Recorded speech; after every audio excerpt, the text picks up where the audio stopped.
तो good morning. आशा करता हूँ आप लोग सब अच्छे होंगे। 21 अक्टूबर 2024 यानी कल का दिन बहुत सारी कंपनियों का रिजल्ट पब्लिश हुआ है सितंबर क्वार्टर का। तो कुछ कंपनियां, मैंने 4-5 कंपनियां जो मेन कंपनी है उसके आउटलाइन किया है। तो आइए जानते हैं। पहला कंपनी है बजाज हाउसिंग फाइनेंस लिमिटेड। तो बजाज हाउसिंग फाइनेंस लिमिटेड का जो प्रॉफिट आफ्टर टैक्स है वो 21% से बढ़ा है लास्ट ईयर के कंपैरिजन में। तो इस साल है ये 546 करोड़ 546 करोड़ और लास्ट ईयर ये था 451 करोड़ का। और प्रॉफिट बिफोर टैक्स भी तो 23% से बढ़ा है, 708 करोड़ है और लास्ट ईयर ये था 575 करोड़ का। इसका जो आय है, टोटल इनकम है, वो इनकम बढ़ा है 26% से 2410 करोड़ का है और लास्ट ईयर ये था 1911 करोड़ का। और ये जो रेवेन्यू बढ़ा है ये काफ़ी उत्साहजनक है, प्रॉफिट भी उत्साहजनक रूप से बढ़ा है बजाज हाउसिंग फाइनेंस लिमिटेड का। और इसका जो AUM है, एसेट और अंडर मैनेजमेंट, वो 26% से बढ़ा है, 1,02,569 करोड़ का AUM है और लास्ट ईयर ये था 81,215 करोड़ का। तो काफ़ी अच्छा फाइनेंशियल पोजीशन दिख रहा है बजाज हाउसिंग फाइनेंस का। ग्रॉस NPA है। ग्रॉस NPA मतलब मैंने पहले भी बताया था, ग्रॉस NPA में प्रोविज़न और राइट ऑफ इंक्लूडेड रहते हैं। टोटल NPA है, टोटल ख़राब कर्जा है ये। तो ये टोटल 0.29% है, काफ़ी कंफर्टेबल है क्योंकि मैक्सिमम 5% को ठीक ठाक ही माना जाता है। तो 0.29 कोई खास इससे मैटेरियल डिफरेंस नहीं होता है। और लास्ट ईयर ये था ग्रॉस NPA और ग्रॉस NPA 0.29% और नेट NPA है। ये नेट NPA में जब ग्रॉस NPA में प्रोविज़न और राइट ऑफ माइनस करते हैं तो नेट NPA आता है। तो नेट NPA है 0.12% का, काफ़ी कंफर्टेबल पोजीशन में है, ख़राब कर्जा उतना ज़्यादा नहीं है। और लास्ट ईयर ये था 0.24%। तो इस साल 0.29% ग्रॉस NPA है, तो थोड़ा बढ़ा हुआ है जो कि कंपनी को ध्यान देना होगा। और नेट NPA भी 0.12 है, पहले था 0.09। तो इसमें भी ध्यान देना होगा कंपनी को थोड़ा रिकवरीज में, ताकि ये बढ़े ना। तो ये था बजाज हाउसिंग फाइनेंस का रिजल्ट, क्वार्टरली रिजल्ट सितंबर का। तो काफ़ी अच्छा रिजल्ट पब्लिश हुआ है बजाज हाउसिंग फाइनेंस का। नेक्स्ट है CG पावर। CG पावर का जो कंसोलिडेटेड नेट प्रॉफिट है वो 8.8% से गिरा हुआ है, क्योंकि इसका जो रॉ मटेरियल का कॉस्ट है, वो रॉ मटेरियल का कॉस्ट बढ़ने के कारण से नेट प्रॉफिट में गिरावट आया है। इसने सेकेंड क्वार्टर में प्रॉफिट बुक किया है 220.96 करोड़ का और लास्ट ईयर इसी पीरियड के कंपैरिजन में इसी पीरियड में था 242.20 करोड़ का। तो प्रॉफिट भी गिरा हुआ है। नेट प्रॉफिट जो रेवेन्यू इसका है 20% अप हुआ है, 2412.70 करोड़ का रेवेन्यू है। रेवेन्यू बढ़ने के बावजूद भी नेट प्रॉफिट कम होने का कारण मैंने बताया, रॉ मटेरियल का कॉस्ट बढ़ना है। इसका जो स्टैंड अलोन, एक स्टैंड अलोन होता है, एक कंसोलिडेटेड होता है। कंसोलिडेटेड मतलब पूरा विंग्स का प्रॉफिट, मतलब कि जितने भी CG पावर के विंग्स हैं सारे के प्रॉफिट्स इसमें इंक्लूडेड होते हैं कंसोलिडेटेड में। स्टैंड अलोन में इसका अकेले का होता है।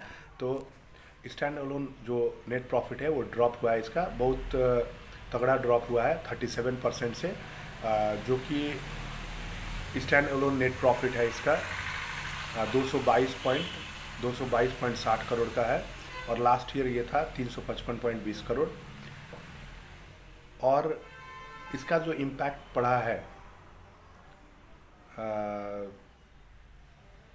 नेट प्रॉफिट में, वो एक्सेप्शनल गेन हुआ था इसका 142 करोड़ का, उसका इम्पैक्ट भी दिखा है प्रॉफिट में। उसके बावजूद भी प्रॉफिट गिरा हुआ है, मतलब आप अनुमान लगा सकते हैं कि कॉस्ट ऑफ रॉ मटेरियल किस हिसाब से बढ़ा होगा।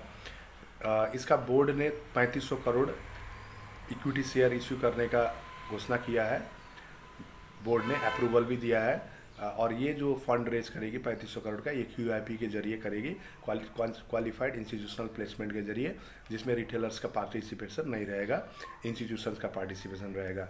ये सेकेंड कंपनी हो गया CG पावर दोस्तों। तो उतना अच्छा रिजल्ट नहीं आया CG पावर का। नेक्स्ट स्टॉक है city union bank. City union bank का नेट प्रॉफिट सेकेंड क्वार्टर में FY25 का जो सेकेंड क्वार्टर है उसमें नेट प्रॉफिट बढ़ा है 1.6% से, उतना ज़्यादा बढ़ा नहीं है, 285.20 करोड़ का है। लास्ट ईयर ये था 280.60 करोड़ का।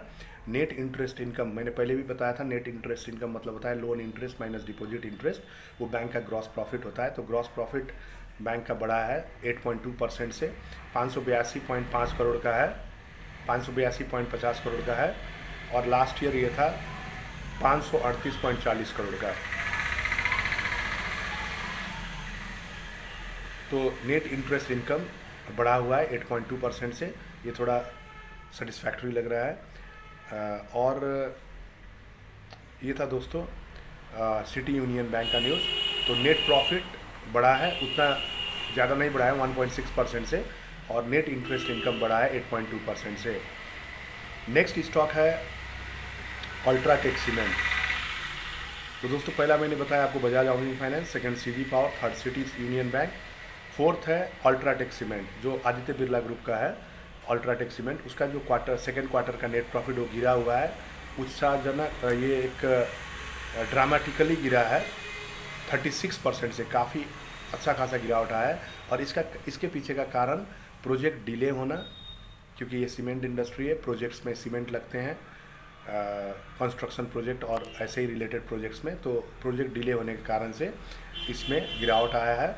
और मानसून के कारण से, क्योंकि मानसून में उतना ज़्यादा कंस्ट्रक्शन वर्क्स होता नहीं है दोस्तों। और इसका जो कंसोलिडेटेड नेट प्रॉफिट है वो 820 करोड़ है, जो कि गिरा हुआ है। लास्ट ईयर ये था 1280 करोड़ का। रेवेन्यू भी गिरा हुआ है इसका 2.3% से, अभी ये 15,635 करोड़ का, और लास्ट ईयर इसी पीरियड में था 16,012 करोड़ का। तो उतना अच्छा रिजल्ट नहीं आया अल्ट्राटेक सीमेंट का। आइए जानते हैं दोस्तों आज का लास्ट स्टॉक जो कि रिजल्ट रिलेटेड है, यूनियन बैंक का। तो यूनियन बैंक का जो नेट इंटरेस्ट इनकम है 0.9% है, 0.9% से बढ़ा है, जो कि है 9,147 करोड़, और लास्ट ईयर इसी पीरियड में था 9,126 करोड़ का। नेट प्रॉफिट बढ़ा है 34% से, काफ़ी उत्साहजनक हिसाब से बढ़ा है नेट प्रॉफिट, 4,720 करोड़ है, और लास्ट ईयर ये था 3,511 करोड़ का। इसका जो ग्रॉस एनपीए है, ग्रॉस एनपीए में प्रोविज़न और राइट ऑफ इंक्लूडेड रहते हैं, 4.36% है, काफ़ी ज़्यादा है एनपीए। लास्ट ईयर ये था 4.54%, तो लास्ट ईयर कंपेरिजन में गिरा हुआ है, मगर 5% के आसपास है। तो ये 5% के ऊपर जाता है तो बैजल नॉर्म्स के हिसाब से ख़राब माना जाता है, और नीचे रहता है तो ठीक माना जाता है। अभी तक तो ठीक ठाक ही है, मगर अभी बैंक को ध्यान देना होगा इसके ऊपर, ताकि 5 के ऊपर ना निकले ये। और नेट एनपीए, जिसमें यदि ग्रॉस एनपीए में दोस्तों ग्रॉस नॉन परफॉर्मिंग एसेट्स में यदि आप राइट ऑफ और प्रोविज़न को माइनस करते हैं तो आपको नेट एनपीए मिलेगा। नेट एनपीए बैंक का है 0.98%, कंफर्टेबल है। लास्ट ईयर था 0.90, उसके कंपैरिजन से बढ़ा है, तो बैंक को इस विषय में ध्यान देना होगा। बाकी सब चीज़ ठीक लग रहा है बैंक का रिजल्ट में, मगर एनपीए को थोड़ा ध्यान देना होगा, एनपीए कंट्रोल करना होगा रिकवरी के जरिए। आशा करता हूँ वीडियो आपको अच्छा लगा होगा, लाइक शेयर कर दीजिएगा, और ऐसे वीडियो पाने के लिए आप मेरे चैनल को जरूर सब्सक्राइब कर दीजिएगा। Thank you all of you, have a nice day.